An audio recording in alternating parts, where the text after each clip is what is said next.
तो लाल दे हिलाली से अरे धर लाल रंगू वज्र दे ही दानव दलन जय जय जय कपिसूर। अरे रउआ में भरल बारे गुनवा हे रउआ में भरल बा गुनवा रउआ में भरल बा हनुमान जी सब गुनवा रउआ में भरल बा हनुमान जी सब गुनवा रउआ में भरल बा हे रउआ में भरल बा गुनवा रउआ में भरल बा गुनवा रउआ में भरल बा रउआ में भरल बा गुनवा रउआ में भरल बा गुनवा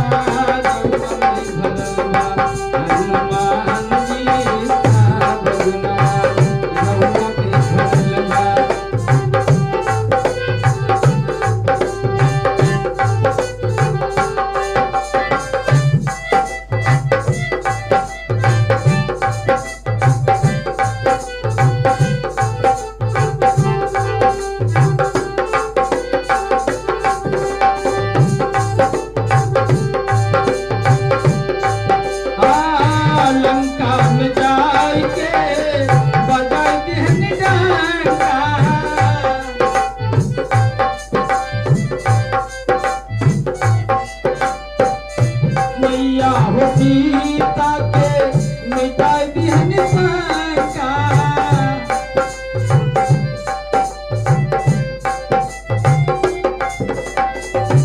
लंका में जाई के बजाई दिहन शंका मैया हो सीता के मिटाई दिहन शंका वीर बालवनवा यही से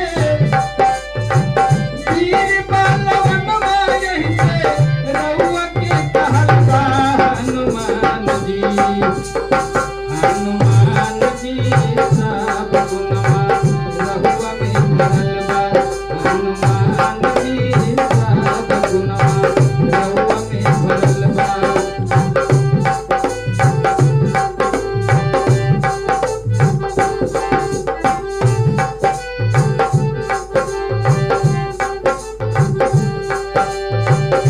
लखन हो लाल के लगल बाण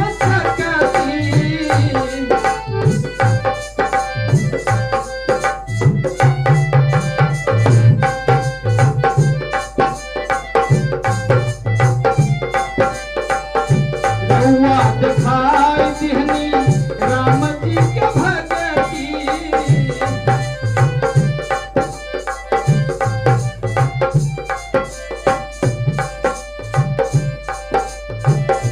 लखन हो लाल के लगल बाण सकती रउआ दिखाई दिहनी राम जी के भगती पंकज पुरिया रउए पंकज पुरिया रउए